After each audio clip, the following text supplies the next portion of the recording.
Quem já não ouviu falar deste capítulo que o Dr. Lucas escreveu, onde esse capítulo é composto por 3 parábolas: parábolas da ovelha perdida, parábola da dracma perdida e parábola do filho pródigo. Eu quero entender que a parábola da ovelha perdida, ela vem ressaltar o papel do pastor. Ela vem chamar a atenção da liderança. A parábola da ovelha perdida, ela vem de forma direta chamar a atenção daqueles que lideram, daqueles que estão à frente de uma obra, de um trabalho, de uma atividade. Como esse líder se porta, como esse líder age em relação aos liderados.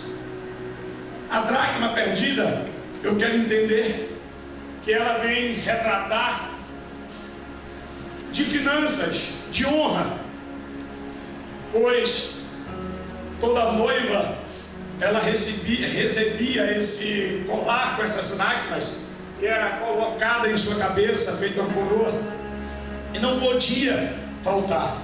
Tanto representava finanças, como representava a honra.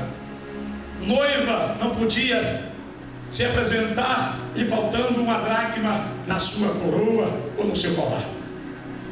Já a parábola do filho pródigo vem ressaltar, vem retratar a nossa atitude.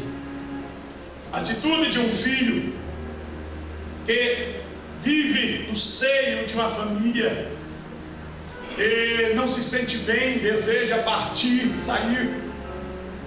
E a gente começa a analisar e ver as atitudes deste jovem. Mas nesta noite eu gostaria, juntamente com você, trazer um sermão expositivo. Eu queria ler versículo por versículo, e na medida que eu for lendo, eu vou trazendo aquilo que eu já anotei nesta tarde e aquilo que Deus irá revelar nesta noite, aquilo que Deus irá acrescentar nesta noite para a sua vida. Então abra a sua Bíblia, se você assim trouxe, deixe ela aberta e abra no capítulo 15, versículo de número 11.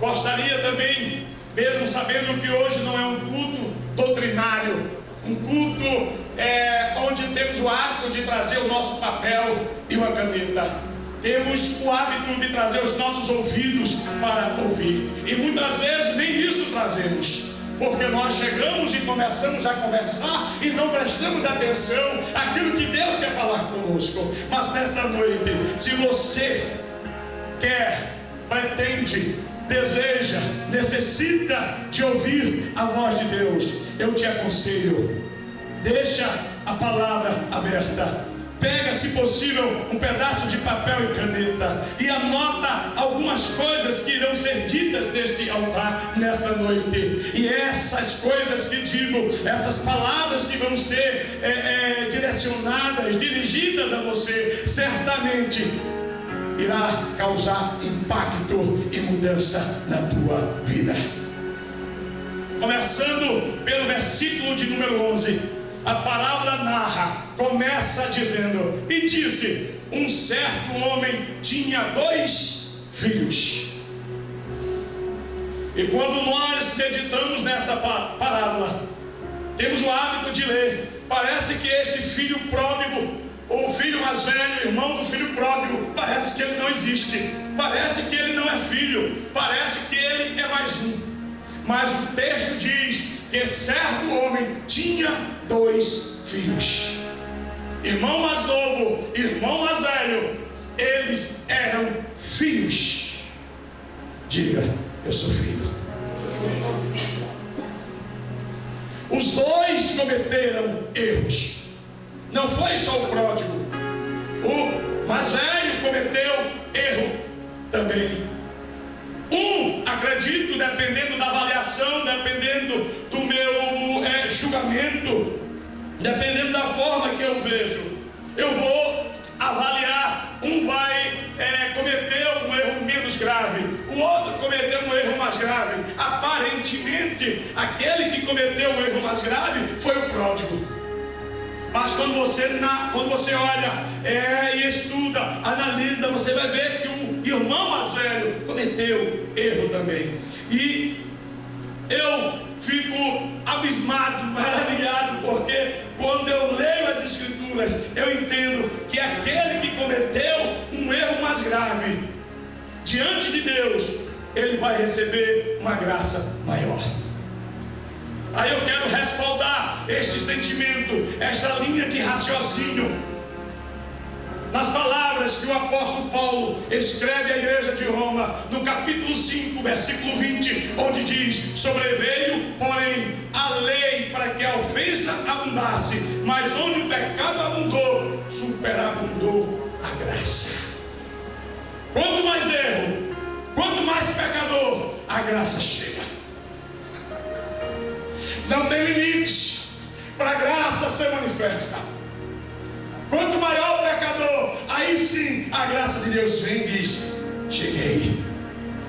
Quer aceitar? Se arrepende? Quer se converter do caminho? Quer voltar, retroceder? Quero. Então a graça está aqui. Venha. Independente do erro, independente do pecado que você, eu, venha a cometer. E parece que este assunto, parece que essa linha de raciocínio nos nossos dias, ela não é entendida ou praticada. Parece que quando o irmão nosso erra, nós pregamos amor no altar, falamos de perdão, falamos de misericórdia, mas quando o irmão peca, quando o irmão erra, parece que nós temos prazer em dizer: ele está condenado. Já notou que pregamos muito sobre amor, falamos muito sobre misericórdia, mas quando alguém do nosso convívio, principalmente quem é obreiro sabe do que eu estou falando, quando um obreiro, um ministro, um pastor comete um erro, todos vão e dizem: tem de morrer. Parece que o pecado que ele cometeu é maior que a graça. Mas eu quero te aconselhar nessa noite, eu quero te dar uma notícia boa nessa noite: a graça de Deus é maior do que qualquer pecado cometido pelo homem. Entendendo que ele se arrependa e aceite essa graça. Glória ao Pai, glória ao Filho, glória ao Espírito Santo. Majestoso, majestoso, majestoso, glorioso, glorioso, glorioso, perdoador, perdoador, perdoador. E o perdoador está aqui. Glória a Deus. Versículo de número 12. E o mais moço deles disse ao pai: pai, dai-me a parte da fazenda que me pertence. E ele repartiu por eles a fazenda. Meditando neste versículo à tarde e escrevendo algumas linhas sobre ele, eu quero entender. O meu coração foi tomado. Eu estava na biblioteca e ao sair eu disse: filha, Nancy, eu nunca recebi tanto dentro de um texto como eu recebi hoje à tarde. Ah, que coisa maravilhosa! Eu era escrevendo as linhas e o coração se alegrando. E neste versículo de número 12, onde diz: e o mais moço deles disse ao pai: pai, dai-me a parte da fazenda que me pertence. E ele repartiu por eles a fazenda. Eu quero entender que o menino, esse pródigo, pediu o que era seu, na verdade. O pai já sabia que era dele. O pai sabia que quando partisse, a herança era dele. Não era do pai. Porém, o pai sabia que ele não tinha condições de ter. Não era o momento desta criança, deste jovem, deste filho, possuir a herança. Ou seja, ele pediu fora de tempo. Ele quis aquilo fora do tempo propício, do tempo determinado por Deus. E muitas vezes isso acontece conosco. Nós queremos algo que ainda não é chegado o tempo. Nós queremos algo que nós não temos condições de administrar, de ter, de possuir. Quem sabe o amor de Deus é tão grande por você que Ele não concedeu ainda o que você está insistindo e querendo. Sabe por quê? Porque ainda não chegou o tempo. E Ele sabe que se você possuir, tiver agora, você vai fazer, porque tudo venha se estragar como o filho pródigo assim o fez.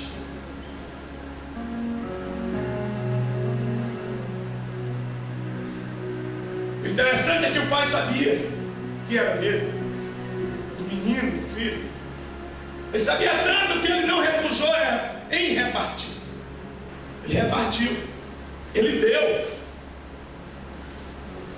E nessa noite você pode até me perguntar: tudo bem, pastor, eu posso até não ter a condição de possuir ou de ter, mas Deus não poderia fazer como esse pai da parábola em conceder? Mas eu quero dizer para você que esta parábola ela não foi escrita, deixada de forma aleatória. Ela foi escrita, inspirada pelo Espírito Santo, para que deixasse esta lição, deixasse esse aprendizado para todos nós. Há momentos que nós não temos ainda a condição de possuir aquilo que nós queremos, e a oração deveria ser mudada. A oração não poderia continuar: Pai, me dê, Pai, eu quero. Não, a oração deveria ser assim: Pai, me prepara para a bênção. Pai, me prepara para ter. Pai, me prepara para possuir. Pai, me dá condição para que eu não venha jogar fora o que tu tens para mim.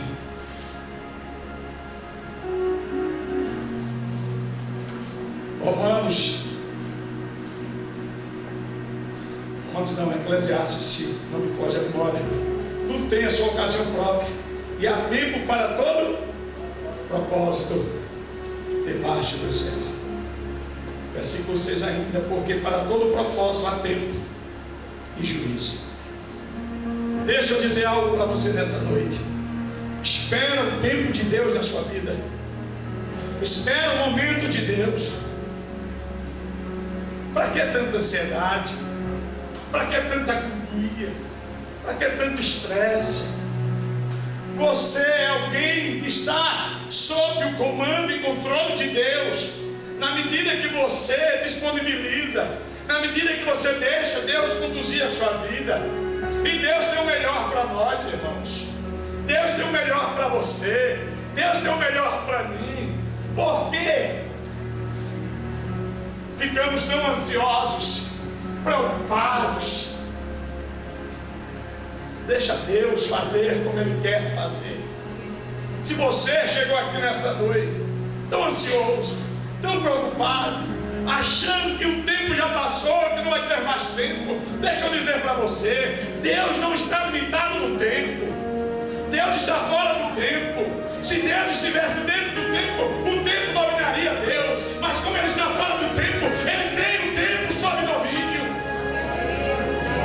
Mas pastor, já vai tempo, eu estou envelhecendo. Irmão, se Deus quer fazer, Ele faz. Não existe, porque passado, presente e futuro é a mesma coisa. Passado, presente, futuro é a mesma coisa. Não se preocupe. Deus fez uma promessa a Abraão aos 75 anos. Veio cumprir aos 100. já sem perspectivas, sem esperança. Mas Abraão creu. Abraão creu. Creia e queira no tempo certo. 13, versículo de número 13. E poucos dias depois, o filho mais novo, ajuntando tudo, partiu para uma terra longínqua e ali desperdiçou a sua fazenda, vivendo dissolutamente. O filho, ao receber a herança, a sua parte, ele não recebeu e partiu de imediato. Não. Lê o texto aí que vai dizer que ele passou ainda alguns dias do convívio, no seio da família. E eu quero entender que nesse pouco tempo que ainda ele vivia no seio da família, o pai deve ter chegado a ele, deve ter puxado, criado, gerado uma conversa com esse menino. Quem sabe o pai perguntou: filho, é isso mesmo que tu queres? Será que não dá para você repensar? Será que você não pode mudar? É essa sua decisão? O que você queria, se era a herança, já está com você. Eu quero entender que o pai não estava preocupado com a herança. A preocupação do pai era a convivência com o filho, era a aproximação do filho. Porque o pai, como o nosso pai, dono da prata e do ouro, ele não está preocupado com o dinheiro, não. Ele não está preocupado com o ouro, não, pastor Fernando. A preocupação de Deus foi conosco, com as nossas vidas. Jesus não veio morrer, ser morto, crucificado para resgatar fortunas. Jesus não foi morto para resgatar finanças. Não, Jesus foi morto para resgatar as nossas almas, as nossas vidas, que estávamos destituídos da glória do Senhor. Então eu quero entender que este pai, filho, o que você tem, o que você queria já está com você. Quem sabe o pai pode ter pedido: fica, pensa mais um pouco. Mas eu quero entender também que o filho não queria só a herança. O filho queria um pouco mais. Parece que o filho se sentia aprisionado. O filho queria liberdade. O filho queria ir para bem longe do convívio do pai, porque o texto diz que ele foi para uma terra longínqua. E a analisar essa terra longínqua, o que significava essa distância? Será que essa distância era só no sentido literal? Não, não só no sentido literal, mas também no sentido espiritual. O texto diz que ele vivia de forma dissoluta, distantes dos princípios aprendidos na casa do pai. E isso a própria parábola ela vai respaldar, ela vai nos deixar claro. Mas na frente vocês irão entender. Então ele queria ficar distante dos princípios, de todo aprendizado que teve da parte do pai. Você já notou que tem crente na igreja que eles aceitam a Jesus, professam, falam, pregam, e vem um vendaval em sua vida, uma circunstância adversa, e quando ele sai da igreja, aí ele sai para pecar e pecar com força. Você já conheceu alguém assim? Que na igreja era uma bênção, servia a Deus com intensidade, mas se desviando, agora ele servia ao Satanás com a mesma forma, de forma intensa, e para ele não tem limites. Ele quer dar vazão ao que a carne deseja. Eu não sei se você já conheceu, mas na minha vida ministerial, nessa idade que trago já nos ombros, já conheci várias pessoas, e parece que o filho estava dentro desse contexto, e tem muita gente dentro do contexto desse filho, estava sob princípios, sob o comando, sob a orientação do pai, mas não. Eu quero ir para um lugar distante, eu quero ficar distante dos princípios, eu quero ficar distante desses ensinos, deixa eu viver da forma que eu quero viver. Aí eu quero trazer aqui para você um lembrete, uma orientação.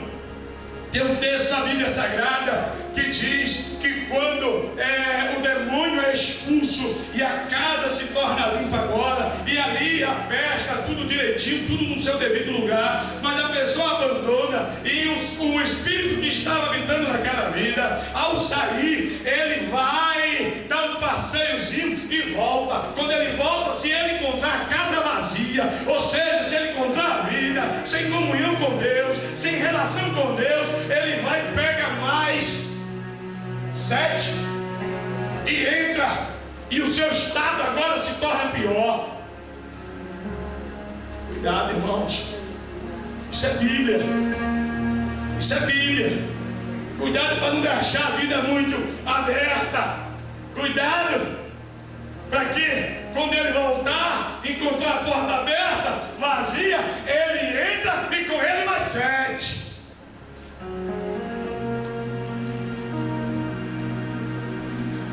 Fecha a casa, tenha relação com Deus, intimidade, para quando ele voltar, passeou voltar, e ele voltar, ele olhar, ele encontrar a porta fechada e o sangue de Jesus no umbral da porta. Glória a Deus, glória a Deus, glória a Deus. O texto diz que ele desperdiçou os seus bens, ou seja, tudo que ele tinha acabou. Eu quero dizer para você que quando você fica distante do Pai, você se torna uma presa fácil, você se torna vulnerável, você fica fácil de ser pego. Se você não estiver na sombra do Onipotente, o sol causticante da vida vai te queimar. Não é o sol, Jesus. Não, é o sol da vida, do dia a dia, das adversidades. Se você não estiver na sombra do Onipotente, ele vem e te arrebenta. 14. E havendo ele gastado tudo, houve naquela terra uma grande fome, e começou a padecer necessidade. O texto deixa claro, diz que ele dissipou, gastou, perdeu tudo, ou seja, não sobrou nada. Sabe por quê? Porque ele planejou algo, ele idealizou algo, ele disse: eu vou viver, estou rico, estou com a herança do meu pai, eu tenho para gastar. Mas ele não previu, ele não pensou, ele não esperava pelo inesperado. E aconteceu o inesperado. Naquelas terras, ou naquela terra, aconteceu o quê? Uma grande fome. Aquela situação que chega sem nos avisar, aquela situação que chega e nos domina, aquela situação que chega e nós não temos condições de controlá-la, aquela situação que nos sucumbe, aquela situação que nos afoga, nos afunda.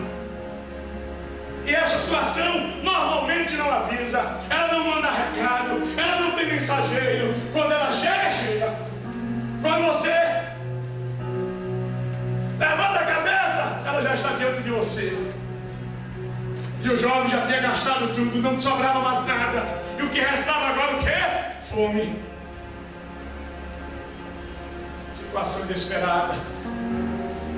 E é difícil, é complicado quando essas situações chegam e nós estamos distante do Pai.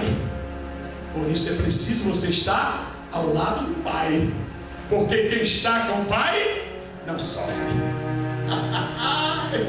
Glória ao Pai, glória ao Filho e glória ao Espírito Santo. Majestoso é o Pai, majestoso é o Filho, majestoso é o Espírito Santo. Quando você está ao lado do Pai, venha o que vier, tenha a dificuldade que tiver, tenha a impossibilidade que tiver, ao lado do Pai sempre terá solução. E o texto diz que ele começou a ter necessidade. Fome, não tinha nada, agora que falta o básico. Porque quando falta alguma coisa supérflua, irmãos, algo que muitas vezes podemos viver sem ele. Eu posso viver sem um carro zero. Eu posso viver sem uma casa luxuosa, tendo uma casa simples, humilde. Mas eu não posso viver sem alimentação, posso? Eu posso andar nu? Não. Tem que ter o meu pãozinho, que eu deixei até de comer agora. Estou comendo só uma batatinha. Uma batatinha doce, com uma coalhada, que é para baixar o peso e se ficar melhor, para ter condições de pregar para vocês. Não pode faltar isso na minha mesa, porque isso é o básico. Não pode faltar isso na sua mesa, porque isso é o básico. E agora esse menino, este jovem, este rapaz, tendo tudo em casa, agora ele entra no processo que falta o básico. Falta comida na sua mesa. Irmão, você sabe o que significa isso? Isso é como se você chegasse no fim do poço. Quando nos falta alimentação à nossa mesa, isso é uma situação crítica, caótica, complicada. E é o que este jovem estava vivendo. Faltava o básico. Versículo 15. E chegou-se a um dos cidadãos daquela terra, o qual o mandou para os seus campos apacentar porcos. O interessante é que quando começou, ele não pensou em voltar para a casa do pai. Ele continuou. Ele foi buscar recursos, soluções na própria terra.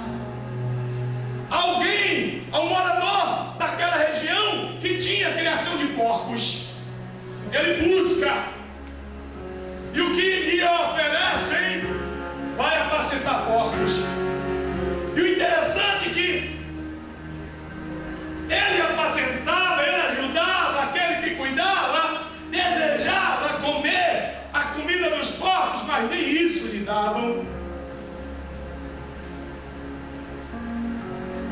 Eu quero dizer para você, você que chegou aqui nesta noite, se você continuar distante do Pai, eu não tenho uma boa notícia para você. As coisas não irão melhorar. Porque a situação desse jovem foi assim: ele se distanciou do pai e cada vez mais ia se agravando. Lhe faltou a alimentação, desejou a comida dos porcos, não lhe dava a comida dos porcos. Então eu te aconselho nessa noite: volta depressa, rápido, para a presença do Pai. Se continuar, se insistir, se persistir, as coisas pioram. Se você é filho do Pai, o Pai não vai lhe perder. O Pai não vai deixar você se perder, ainda que seja necessário o instrumento do sofrimento e da dor, para fazer com que você reconheça. E isso nós vamos entender mais à frente da parábola. Versículo 16. E desejava encher o seu estômago com as bolotas que os porcos comiam, e ninguém lhe dava nada. Cuidado com as nossas escolhas. Tudo isso se originou na vida deste pródigo através de uma escolha, lá no passado. lá atrás. Muitas vezes você está vivendo um presente que é oriundo de um passado. Muitas vezes nós estamos vivendo um presente fruto de uma escolha do passado. Este menino, este moleque, este filho, ele estava desejando comer as bolotas dos porcos, porque ele fez uma escolha do passado em sair de casa, em sair da presença do Pai. E às vezes nós nos queixamos do nosso presente,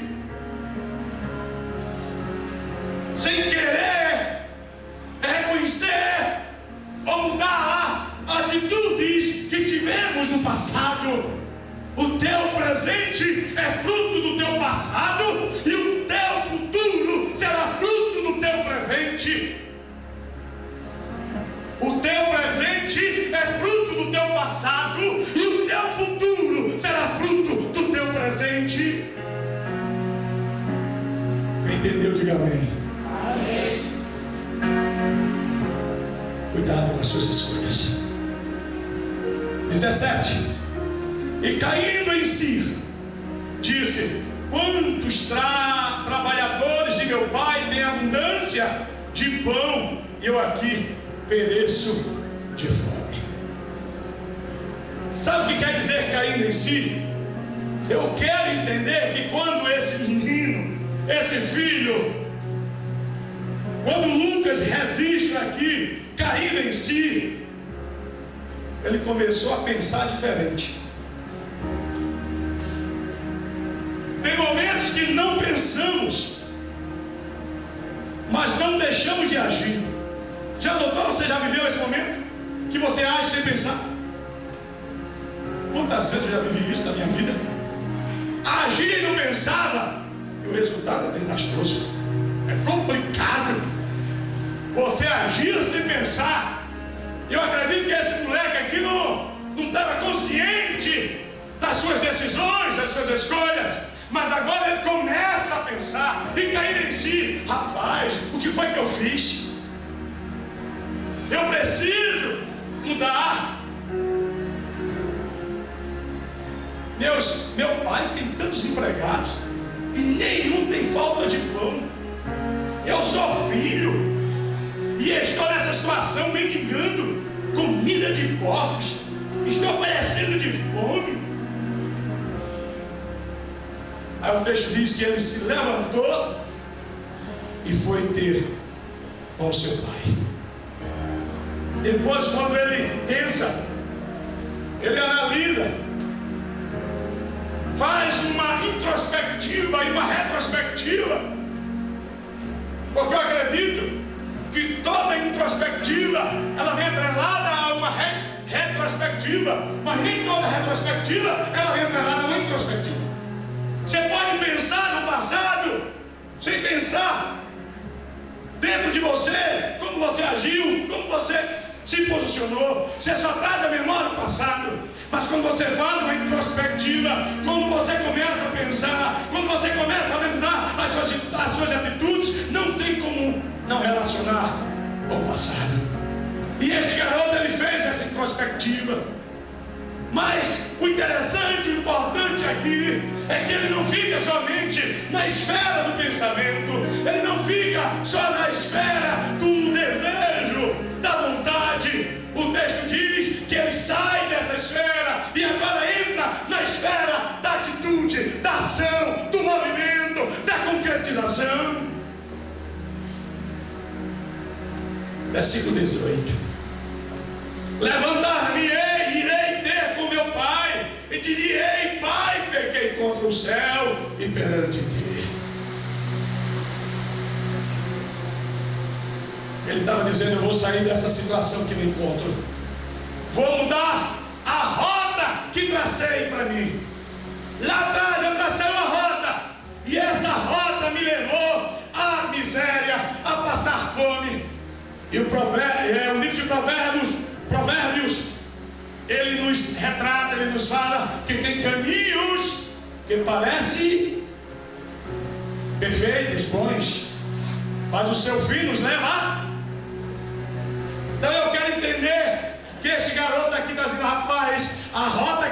sei. O GPS lá que eu coloquei lá para me levar, isso me levou à miséria. Agora eu preciso reprogramar o GPS. Eu preciso reprogramar a minha escolha. Eu preciso reprogramar o caminho que tracei. Chega, eu já não aguento mais essa miséria. Vou agora ao meu pai. Vou dizer: Pai, pequei contra o céu e diante de ti. E eu acredito que na hora que ele alimenta, ele faz essa introspectiva de vou voltar ao meu pai, é porque ele esperava que o pai o recebesse. Ele sabia a conduta do pai no seu dia a dia, na sua vivência. Ele alimentava que ia ser recebido, que iria ser recebido. Ele sabia que o pai nunca demonstrou a atitude de um padrasto, no sentido pejorativo aqui.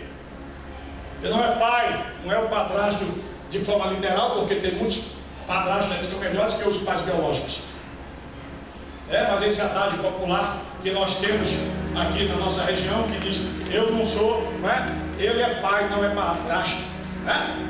Que é um sentimento de pai, é um sentimento mais afinado. Mas quero entender que tem padrastos bem melhores do que pais biológicos no nosso contexto. E eu acredito que os irmãos estão entendendo o que eu estou pregando nessa noite. Versículo 19: já não sou digno de ser chamado teu filho, faze-me como um dos teus trabalhadores. Irmãos, isso aqui é lindo. Ele chega, ele projeta, ele diz: olha, pai, eu não sou digno de ser chamado de teu filho, de seu filho. Não, me considera simplesmente como empregado. Para mim já está de bom tamanho. Eu quero somente um tratamento de empregado. Isso, sabe o que quer dizer isso, irmãos? É reconhecimento. Ele reconheceu o quê? Ele reconheceu o seu erro, a besteirada que ele fez. E o interessante é que ele diz aqui que pecou contra os céus perante o Pai. Irmãos, tem... Eita, meu Deus.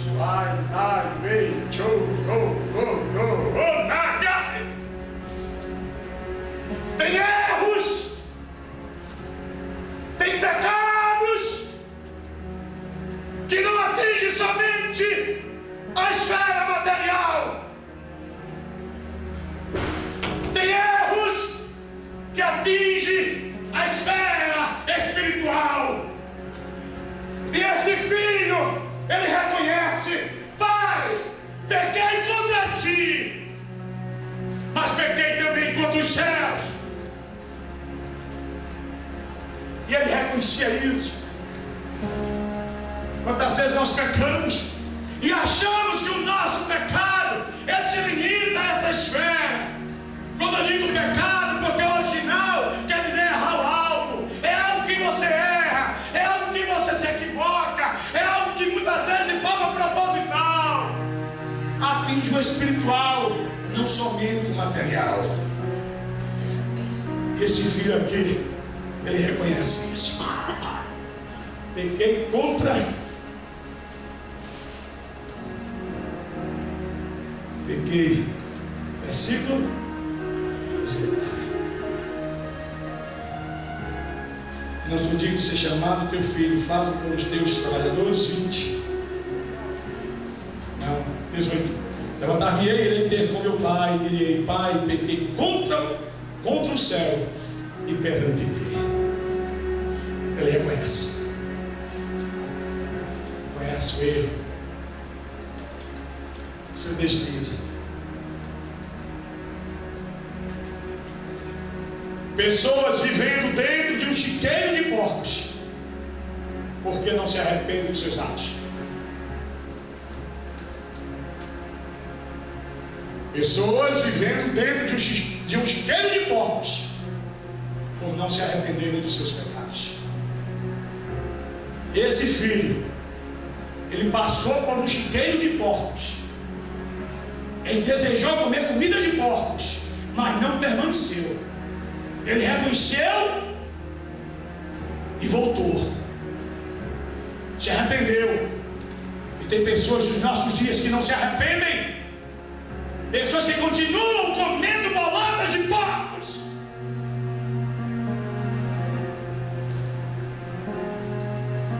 Só quem está me entendendo, diga amém.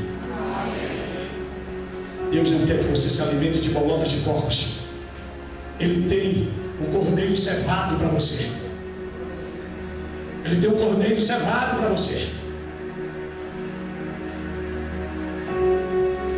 Glória a Deus. Pessoas que lhe faltam o alimento. Alimento que nutre o físico, como também o que nutre o espiritual. Enquanto não houver conscientização e arrependimento, o alimento espiritual não chega. Enquanto não houver conscientização e arrependimento, o alimento espiritual não chega. Isso é uma palavra para os espirituais. Enquanto não houver conscientização e arrependimento, alimento espiritual não chega. Você vai ficar na mesmice, se alimentando de bolotas. Glória a Deus. 20. E levantando-se foi para seu pai, e quando ainda estava longe, viu seu pai e se moveu de íntima compaixão, e correndo lançou-se-lhe ao pescoço e o beijou. Ele sai da esfera do planejamento e vai para a esfera da execução. Vou fazer o que me propus. Eu vou fazer o que eu pensei. Eu vou fazer aquilo que vai me trazer de volta a minha vida digna e honrosa. Deixou de pensar e agiu. E quando ele começa a agir, enquanto ele estava no pensamento, enquanto ele estava na esfera abstrata, Deus ainda não, ou seja, o Pai não tinha intervindo. Mas quando ele começa a agir, quando ele diz: eu vou colocar em prática o que eu pensei, o que eu propus, e ele vai agora de encontro ao Pai, o texto diz que o Pai o viu de longe. Quando você começa a se posicionar, a andar no caminho que é para andar, Deus o vê e corre de encontro a você. É o que a palavra nos ensina. O Pai não nos deixa só quando nós queremos acertar. O Pai não nos abandona, porque tudo está muito patente aos seus olhos. E Ele tem olhos como chama de fogo. Ele vê tudo. Vê tudo. Muitas vezes nós pensamos que nós estamos sendo vistos, mas Deus nos vê.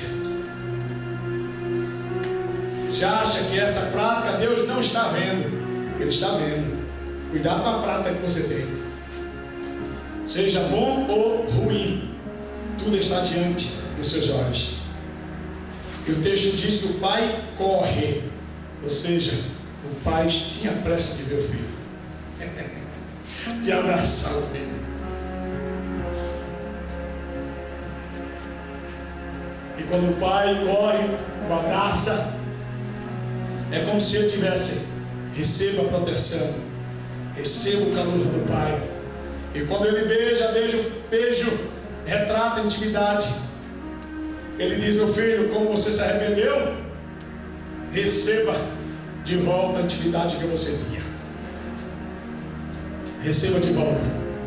Quantos irmãos tinham intimidade com Deus e perderam no decorrer da vida? Com uma atitude, com uma escolha, perderam essa intimidade. Mas eu quero dizer para você nessa noite: você pode reconquistá-la, você pode tê-la de volta. Basta você voltar, se arrepender e aceitar o Pai de volta como seu Pai. Versículo 21, conscientização e arrependimento.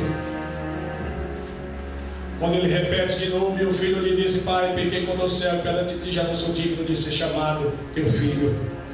22. Mas o pai disse aos seus servos: trazei depressa a melhor roupa, e vestiu-o, e ponde-lhe o anel na mão e sandália nos pés.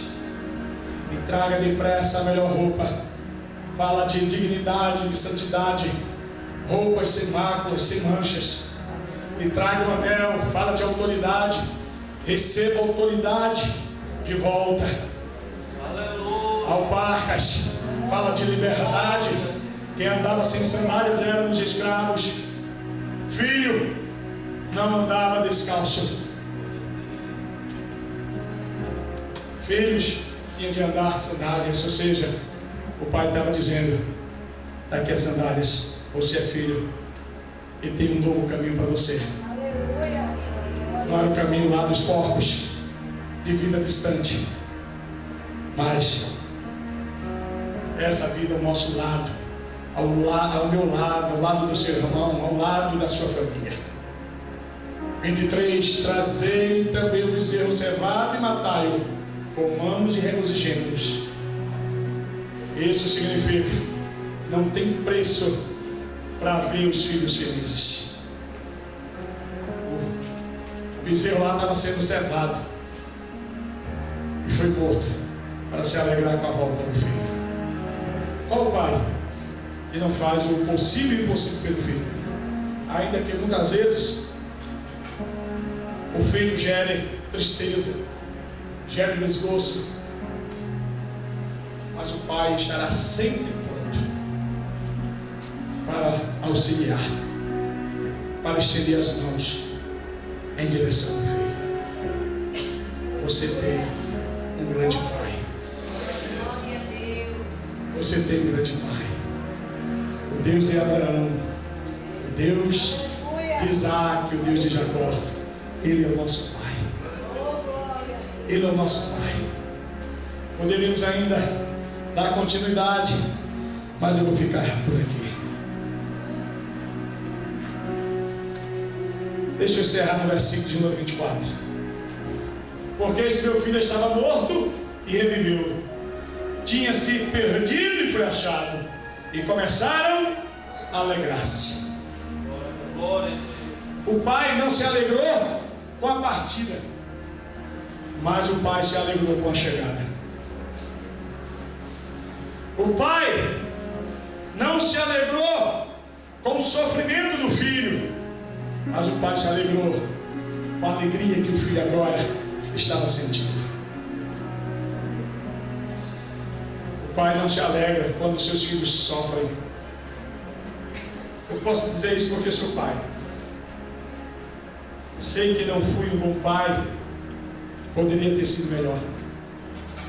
Se eu tivesse a oportunidade de rever, pastor Fernando, algumas atitudes, como pai, eu reveria, eu revisava, eu mudava. Por isso que os avós sempre serão melhores do que os pais. Já disse aqui, os avós corrigem nos filhos os erros que cometeu como pai. Os avós corrigem nos netos os erros que cometeram nos filhos. Eu tenho certeza que no dia que o meu Ives, a minha Vivi, me der um neto, eles serão tratados de forma diferente, porque eu não vou cometer os mesmos erros que cometi com eles. Porque a força da jovialidade, a força da inexperiência, tudo isso contribui para que eu não fosse um pai exemplar. A família que eu tive, de onde vim, a cultura que não obtive, a formação que eu não tive, contexto social onde eu fui criado. Tudo isso contribuíram para que eu fosse um pai radical, duro. E muitas vezes me arrependo só no meu quarto, na minha biblioteca. Muitas vezes me falta coragem de pedir perdão aos meus filhos. E peço a Deus pelos erros que eu cometi, pelos excessos. Mas eu tenho procurado corrigir nesses últimos anos. E tenho procurado ser um pai razoável. Mas esse pai da parada, o qual representa o pai, nosso pai, o grande pai, esse não erra, esse não decepciona, esse não comete falhas, ele não tem força de jovialidade, ele não tem a força da inexperiência, ele não tem a força de um ambiente social de onde foi criado, porque ele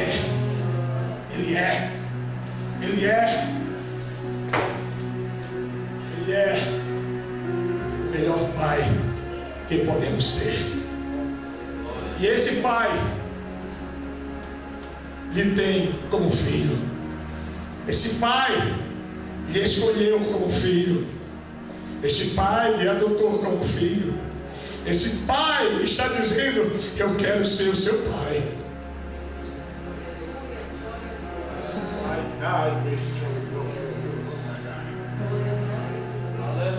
Ele é nosso pai.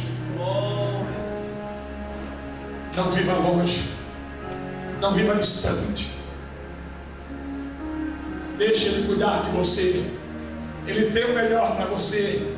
Espere nele, descanse nele. Deixe Ele conduzir a sua vida. Eu tenho vivido alguns momentos da minha vida, e a cada dia eu entendo um pouco da grandiosidade desse pai. Cada vez mais Ele tem me dado a graça, Ele tem me dado essa oportunidade de firmar minha fé nele. Não é um sofrimento, não é uma adversidade, não é uma dor de dente, não é uma circunstância adversa que vai enfraquecer a minha fé, que vai fazer eu abrir a minha boca e murmurar contra o meu Deus. Não. Ele já tem provado no dia a dia que Ele é o meu Pai, que Ele cuida de mim, que Ele me protege, que Ele me guarda. E cada dia que eu me acordo, a cada dia que amanheço, a cada dia que vivo, eu entendo que tem algo ainda para realizar para Ele. Eu quero dizer para você, se você está vivo, não é de forma aleatória. Você está vivo porque você tem algo para realizar para Ele. Você tem algo para realizar para Ele. Olhe para seu irmão, aponte para ele e diga: Deus tem algo a realizar através de você.